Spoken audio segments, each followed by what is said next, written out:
Baik Bu Ide, terima kasih jawabannya sangat panjang dan memberikan refleksi yang jauh bagaimana persoalan kesetaraan itu memang belum selesai gitu. Dan menyambung itu mungkin Bu Widi ingin menambahkan. Baik, terima kasih dari saya. Ini yang harus diingat selalu, yaitu bahwa definisi tentang kesetaraan tentu yang pertama harus dibedakan dengan kesamaan itu. Nah, yang dituntut perempuan-perempuan di luar sana itu sebagian besar mereka menuntut agar diperlakukan sama seperti laki-laki, gitu ya. Nah, padahal secara genetis saja itu perempuan sudah berbeda dengan laki-laki. Kromosom yang kita miliki, jumlah hormon-hormon, estrogen, testosteron, ya gitu, itu kan jelas sudah berbeda antara laki-laki dan perempuan begitu. Nah, yang menjadi persoalan sesungguhnya ketika memang laki-laki dan perempuan memang itu ditakdirkan berbeda gitu. Yang harus diingat di antara perbedaan tadi posisinya sebetulnya setara. Setara, satu level. Tapi yang menjadi persoalan adalah ketika tadi seperti yang sudah disampaikan oleh Bu Septi, patriarki menempatkan posisi komponen-komponen maskulin itu lebih tinggi dibandingkan feminin, hal yang sifatnya feminin, begitu kan. Nah, dari sinilah maka sebetulnya yang menjadi persoalan sebetulnya persoalan ini bukan hanya dialami oleh perempuan tapi juga laki-laki gitu. Bahwa laki-laki sebetulnya juga menderita loh ketika hidup di dunia full patriarki ini gitu. Karena tuntutannya jelas. Kalau di dalam dunia patriarki ukurannya harus ada kekuatan di sana. Aspek kemampuan diri, rasionalitas, keterlibatan utuh di ruang publik, itu. Lalu tuntutan-tuntutan untuk menjadi kepala keluarga, itu semua tuntutan-tuntutan yang sifatnya lebih ke budaya begitu. Padahal ada juga laki-laki yang sifat femininnya lebih banyak itu, sehingga nggak salah kalau misalnya mereka harus hidup di dunia privat, harus memasak, harus mencuci baju, seperti itu. Tapi ketika hal yang sifatnya feminin ini ditaruh di tempat yang levelnya lebih rendah, maka yang terjadi adalah ketimpangan, ketidakadilan, diskriminasi itu. Ya. Nah, sepanjang sejarah, karena kita ngomong filsafat ya, sejarah kefilsafatan itu kalau Bu Widi mencatat tindakan-tindakan diskriminatif, lalu kebencian terhadap perempuan, itu sudah ada sejak masa Sokrates gitu. Jadi ingat istri Sokrates, Santip itu, ya kalau saudara ingat ya, ini yang dari filsafat tentu tahu. Bu Murti, Bu Septi, Pak Rahmat, ya ini mestinya tahu. Santip ini kan digambarkan sebagai orang yang perempuan yang sangat judes, jahat, jahil, cerewet, kayak gitu-gitu itu. Itu siapa yang bisa menggambarkan itu semua? Tidak lain adalah versi laki-laki, si penulis sejarah. History. His itu berarti kan laki-laki yang membuat sejarah, bukan her story. Gitu ceritanya. Jadi sepanjang filsafat, perkembangan filsafat sampai dengan kehidupan saat ini yang ditentukan tentu usaha untuk perjuangan kesetaraan itu, setara. Bahwa nilai-nilai feminin itu sama dengan nilai-nilai maskulin. Itu yang harus ditentukan. Bukan laki-laki yang setara, begitu. Karena pada akhirnya ada juga perempuan-perempuan yang menindas perempuan juga. Itu loh. Itu persoalannya itu, yang bertindak tidak adil terhadap perempuan. Termasuk ada juga saya pernah baca terkait dengan Kartini, kalau tinjauannya Marxis itu ya, apa yang dilakukan oleh Kartini sebagai seorang pemilik modal kapital burjuis itu pada akhirnya juga menindas perempuan-perempuan proletar, gitu kan? Itu walaupun memang pada akhirnya apa yang dilakukan Kartini tetap memberikan modal kepada mereka, kemampuan berbicara, kemampuan menulis, kayak gitu ya. Jadi saya kira kalau kita ngomong kesetaraan nggak akan pernah selesai karena tantangannya jelas akan berbeda itu, Ayom ya. Itu. Oke, sementara itu ya. Baik, terima kasih Bu Widi. Apa yang disampaikan Bu Widi tadi cukup menarik membahas ya, karena dari filsafat sendiri banyak yang akhirnya mendaku apa arus utama filsafat itu kan sangat maskulin gitu.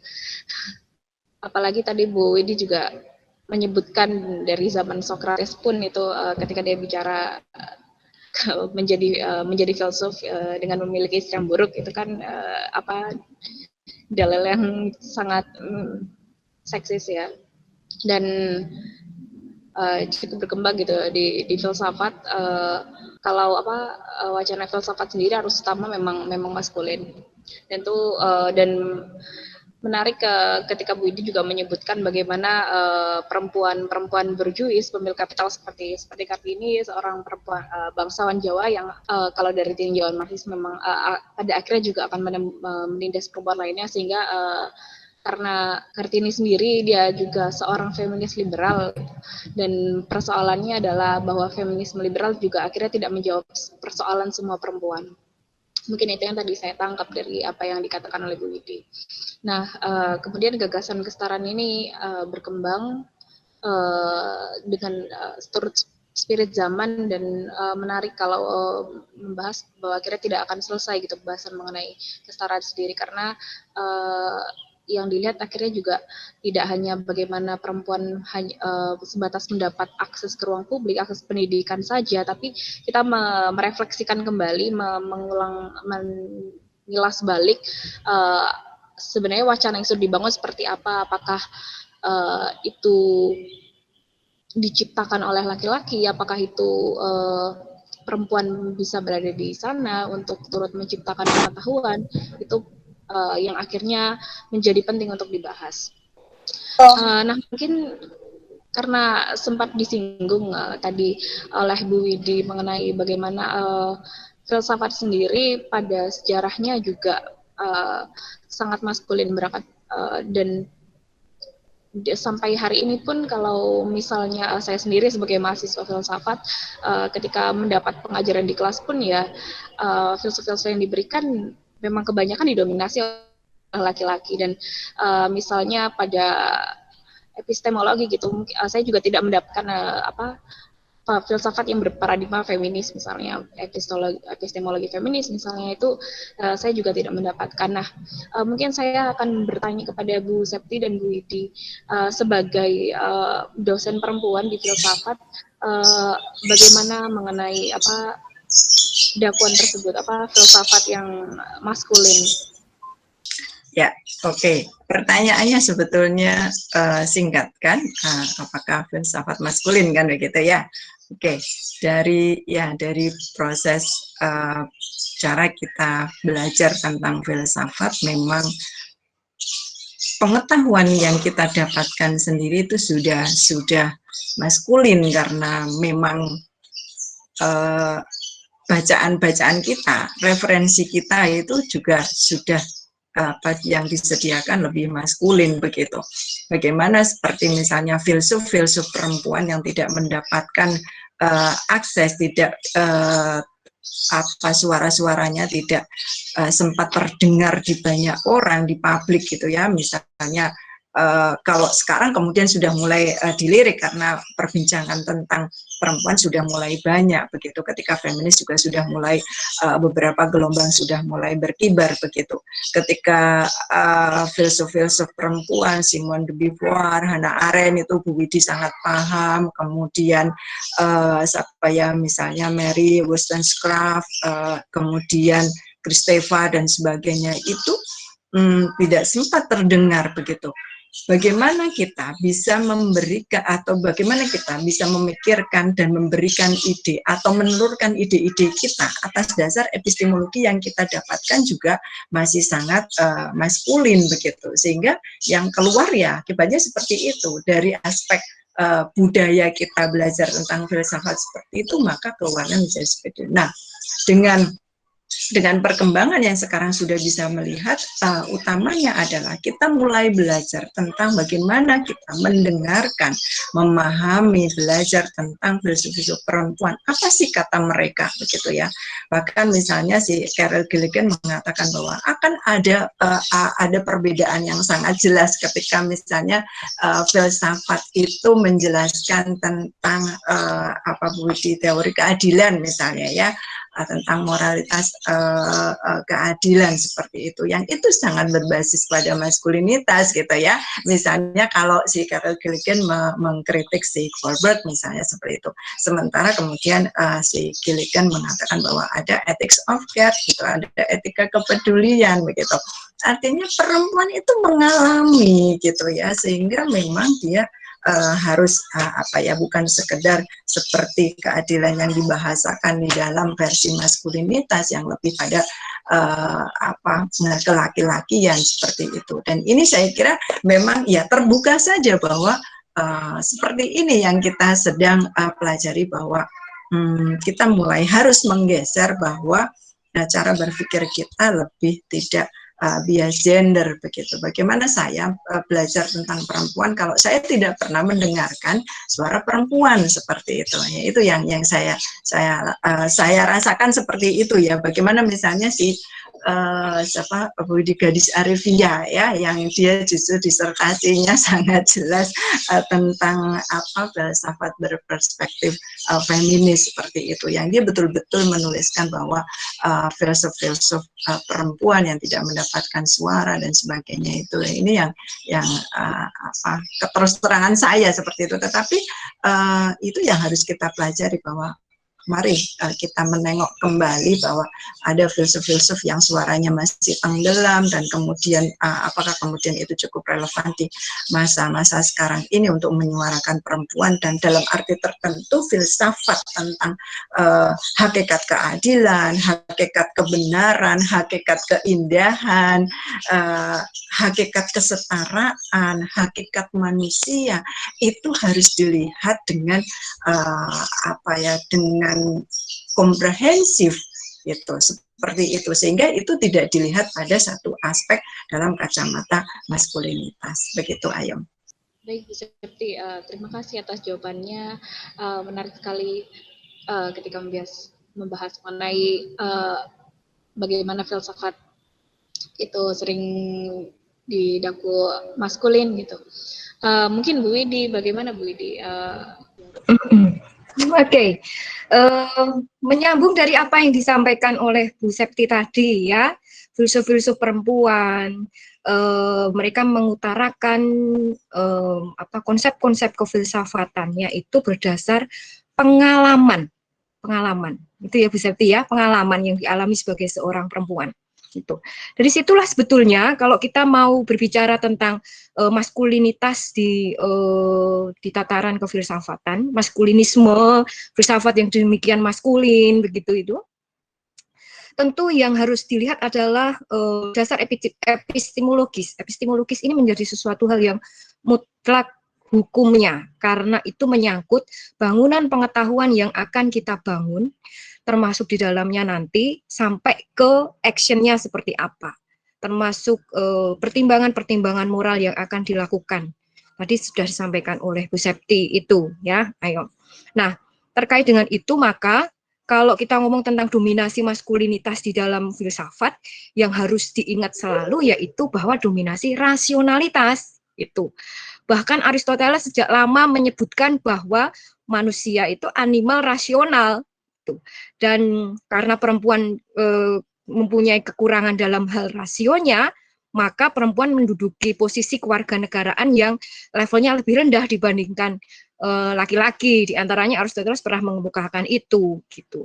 Nah, jadi ingat masa Aristoteles, masa Descartes, superioritas rasio ini mendapatkan porsi yang demikian besar, gitu. Nah, apakah perempuan harus seperti itu juga? Gitu. Kalau itu terjadi ya sama seperti hal yang sudah saya kemukakan tadi, bahwa akhirnya kita mengcopy paste apa yang dilakukan oleh laki-laki. Cara berpikir kita ala laki-laki. Gitu. Padahal sejak awal saya sebutkan laki-laki berbeda dengan perempuan. Nah, oleh karena itu apa yang harus bisa dilakukan di sini adalah perubahan epistemologi itu yang harus dilakukan. Di antaranya adalah sumber pengetahuan dari aspek pengalaman itu tadi kalau Bu Septi sudah menyebutkan. Di antaranya adalah pengalaman. Pengalaman apa yang dimiliki oleh perempuan gitu. Nah, aspek keberbedaan perempuan di sini yang harus diingat selalu adalah bahwa perempuan mempunyai kemampuan untuk menstruasi, mengandung, melahirkan, menyusui, itu yang berbeda dengan laki-laki. Dan itulah yang menurut tokoh siapa itu politik reproduction itu siapa ya, saya lupa itu, politik reproduction, dia mengemukakan bahwa yang harus ditekankan adalah munculnya jenis-jenis maternal thinking juga masuk ke sana. Jenis pengetahuan yang bersumber pada aspek maternal perempuan gitu. Bahwa kemampuan kita sejak menstruasi itu memberi pengalaman kita bahwa kita harus bisa berdamai dengan diri kita sendiri. Harus bisa ngomong diri kita sendiri. Gitu, mulai dari menstruasi. Bagaimana kita berdamai dengan diri kita, mengetahui kondisi kita yang serba nggak enak, perubahan hormon, ini kan tentu nggak mudah bagi perempuan. Dan perempuan harus berdamai dengan itu. Belum lagi ketika kita mengandung, itu kita merasakan sesuatu hal yang lain, yang berbeda di dalam diri kita. Gitu. Itulah yang nantinya akan memberikan pengalaman yang berbeda dalam diri perempuan, sehingga pengetahuan yang dibangun pun tentu akan berbeda gitu. Dari sinilah maka perempuan mulai membangun jenis-jenis pengetahuan yang didasarkan pada pengalaman dia sebagai seorang perempuan gitu. Mulai dari tadi Bu Septi sudah menyampaikan itu tokoh-tokoh perempuan itu yang seharusnya mereka bisa membuat pengetahuan, membangun pengetahuannya sendiri tanpa tergantung dengan tokoh laki-laki yang lain gitu ya. Beauvoir misalnya jangan nempel terus dengan Sartre dong gitu. Arendt jangan terus-terusan sama Heidegger dong. Harriet Taylor dengan J.S. Mill terus-terusan gitu kan gitu. Stigma-stigma yang dimunculkan oleh masyarakat filsafat, kefilsafatan bahwa kepopuleran filsuf-filsuf perempuan tidak terlepas dari laki-laki itu tadi, itu yang harus dihilangkan gitu. Sehingga kita bisa membangun pengetahuan kita sendiri yang itu khas perempuan kayak gitu ya. Itu jawaban sementara ya. Ayo mungkin nanti akan saya tambah kalau saya ingat lagi apa gitu teori yang lainnya. Terima kasih Ayom. Nah, terima kasih Bu Widi atas jawabannya.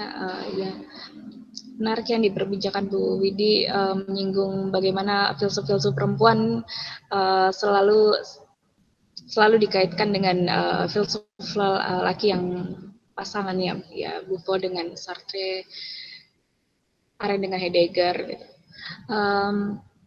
Dan apa yang digarisbawahi tadi ketika Bu Septi dan Widi berbicara yang menjadi dasar pengetahuan epistemologi yang berperspektif perempuan adalah pengalaman perempuan itu sendiri. Nah, tapi sering pengalaman perempuan tuh direduksi menjadi emosi dan yang sering dikatakan jadi tidak cukup valid menjadi dasar epistemologi dan itu yang cukup menjadi banyak perdebatan. Nah, ketika membicarakan pengalaman perempuan gitu, mungkin Bu Widi tadi juga sudah menyampaikan bahwa kesetaraan tidak harus artinya sama karena secara alami, secara biologis perempuan dan laki-laki pada dasarnya berbeda. Dan itu menjadi pemikiran yang cukup menarik karena membahas kesetaraan artinya kan tidak harus sama antara laki-laki dan perempuan, dan pembebasan perempuan seperti apa yang seharusnya kita perjuangkan itu yang akan menjadi pertanyaan besar seperti itu. Nah mungkin dari isu kesetaraan tadi juga banyak disinggung dari Septi dan Widi apa yang narasi-narasi yang tidak sampai gitu di isu kesetaraan yang perempuan sudah mendapatkan aksesnya di ruang publik dan pendidikan, tapi banyak juga yang perempuan kelas pekerja misalnya mereka tidak punya akses itu, bahwa perempuan memiliki ketertindasan yang berlapis gitu, dan itu saya tadi kira cukup menarik untuk dibahas. Nah mungkin pertanyaan selanjutnya gitu untuk Bu Widi dan Bu Septi, karena tadi sudah disinggung gitu bahwa ya akhirnya meskipun nafas gagasan-gagasan Kartini kan memberikan pijakan pertama untuk menuju emansipasi, tapi gagasannya tidak memberikan kesetaraan bagi semua perempuan, yang pada akhirnya ya tadi seperti yang disampaikan Bu Widi, kalau sebagai perempuan yang bangsawan nanti akhirnya berasal dari berjuis yang memiliki kapital juga akhirnya akan menindas perempuan. Nah mungkin Bu Widi dan Bu Septi, kalau melihat bagaimana sih perjuangan perempuan sekarang di hari ini gitu, pergerakan perempuan sekarang, apa yang perlu dibangun gitu untuk mencapai ke sana, karena Jakarta akses pendidikan dan akses ke ruang publik kita juga sudah punya, tapi apa yang perlu diperjuangkan lagi untuk itu? Yang perlu dilakukan adalah satu, sebetulnya saya cukup satu saja, mengkampanyekan nilai-nilai feminin yang posisinya sebetulnya sama, setara ya, saya revisi karena setara beda dengan sama tadi. Mengkampanyekan nilai-nilai feminin yang posisinya setara dengan maskulin, itu yang paling penting sebetulnya itu. Nah, termasuk di dalamnya juga nanti di situ untuk aspek apa namanya, untuk program mengkampanyekan itu tentu diantaranya adalah menyadarkan kaum perempuan sendiri bahwa apa yang dilakukan mereka saat ini, baik itu di ruang privat maupun di ruang publik, ketika mereka melakukan apa namanya pergaulan, lalu melakukan, kalau bahasa fenomenologinya mengada bersama, itu ayam yang kita pernah diskusikan itu, mengada bersama di ruang publik, itu yang harus dilakukan perempuan, termasuk di dalamnya jangan mengadopsi nilai-nilai maskulin gitu. Jadi rusaknya dunia saat ini itu tidak lain, kalau saya katakan apakah nilai maskulin itu selalu buruk, memang tidak. Itu karena kalau di dalam filsafat timur pun kita mengenal itu, ada kesatuan dan keseimbangan antara unsur yin dan yang, itu ya, di dalam Cina. Lalu di dalam teologi feminis kita mengenal ada istilah sifat-sifat Tuhan yang Jamal dan Jalal, itu kita tahu semua ya, itu bahwa memang tidak semua nilai-nilai yang maskulin itu buruk, tidak. Itu. Tetapi nilai-nilai maskulin yang sifatnya eksploitatif, kalau kita lihat dari aspek misalnya ekofeminisme yang akhirnya merusak alam, mengeksploitasi alam sedemikian rupa, gitu. Lalu nilai-nilai maskulin yang cenderung manipulatif terhadap nilai-nilai politik, yang harusnya politik itu sifatnya netral, menjadikan, kalau dalam bahasa Hannah Arendt, manusia lebih humanized begitu. Justru politik karena kemunculan nilai-nilai maskulin yang eksploitatif lalu manipulatif, itu semua akhirnya politik mengalami degradasi, mengalami pemaknaan yang turun, itu pejoratif, itu makna pejoratif yang mengalami penurunan pemaknaan itu. Dari situlah maka kita belajar dari apa yang kesuksesan nilai-nilai maskulin ini dan juga kekurangan nilai-nilai maskulin ini, sehingga yang harus dikampanyekan tadi, yang pertama adalah ala politik reproduksi, yaitu politik yang dikembangkan berdasar nilai-nilai feminin, nilai-nilai reproduksi yang dialami oleh manusia, begitu. Termasuk di dalamnya adalah etika kepedulian itu, Bu Septi, ya, yang itu disertasi Bu Septi itu ya, itu nilai-nilai etika kepedulian. Bahwa yang harus kita ingat kembali, kita saat ini kita hidup saat ini di mana nilai-nilai etika kewajiban, etika maskulin itu demikian kuatnya di tempat kita, gitu. Sehingga semua berbau universalitas, dipatok semua seperti itu. Sehingga untuk nilai-nilai yang sifatnya partikular, nilai-nilai yang lebih ke relatif itu dihilangkan, gitu. Jadi ini yang sering saya contohkan, bagaimana seorang ibu yang mencuri kayu hanya 2 batang itu dihukum sama dengan koruptor. Itu kan sebetulnya karena hukum ini berbau objektif dan nilai-nilai yang masuk ke sana sebetulnya nilai-nilai etika kewajiban ala Immanuel Kant itu, gitu. Sedangkan aspek etika kepedulian seperti empati, simpati, yang itu khas feminin, itu semua dikesampingkan, gitu. Ya, jadi kita harus belajar banyak dari situ sehingga tidak ada kejadian perempuan menindas perempuan, itu nggak ada, gitu ya. Karena kasusnya sebetulnya musuh kita bukan perempuan, bukan itu, banyak, termasuk di dalamnya kapitalisme itu yang lebih lebih kuat menggerogoti kita, lalu liberalisme yang ekstrim itu ya, itu juga yang harus juga sedikit banyak memang mempengaruhi keberadaan eksistensi perempuan dalam hal ini ya. Itu ayo. Mungkin nanti Bu Septi mau menambahkan, monggo Bu Septi. Ya, terima kasih Bu Widi. Ayo, ya, kalau bagi saya satu sesungguhnya ketika kita tahu menyadari tentang diri kita sebagai perempuan, dan kalau tadi Bu Widi menyampaikan bahwa dunia kita dengan penilaian yang sangat maskulin dan itu dianggap sudah sukses begitu ya, sementara di sisi yang lain adalah perempuan-perempuan yang masih terpuruk oleh marginalisasi, eksploitasi, stereotip dan sebagainya, itu yang perlu untuk diperjuangkan. Sehingga saya kira negara itu punya kewajiban penuh untuk membuat negara dan masyarakat itu tidak bias gender seperti itu, karena sesuatu yang muncul dari segala bidang ekonomi, politik, hukum dan sebagainya, bahkan seni misalnya seperti itu, lebih banyak memperburuk eksistensi perempuan. Sehingga itu tadi kalau Bu Widi mengatakan bahwa perempuan sendiri itu masih juga persoalan tentang perempuan dengan perempuan sendiri, apalagi kemudian perempuan dengan laki-laki. Tetapi sesungguhnya persoalannya adalah tadi bukan kita untuk berusaha untuk menjadi sama gitu ya, menjadi sama dengan laki-laki, tetapi bagaimana kita mendapatkan hak-hak atas pilihan sadar kita, memutuskan atas pilihan sadar kita, kemudian hadir di dalam masyarakat dan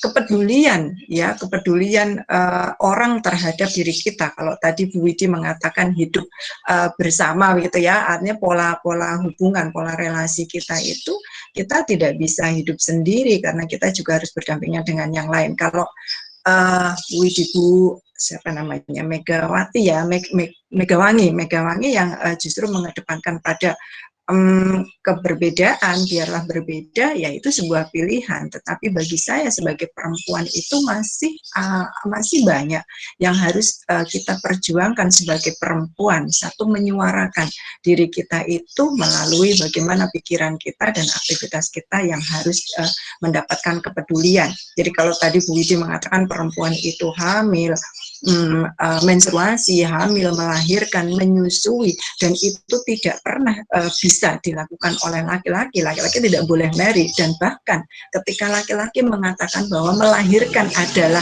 sesuatu yang sakit, menstruasi adalah sesuatu yang sakit, itu seberapa sebetulnya laki-laki itu peduli terhadap apa yang dialami oleh perempuan.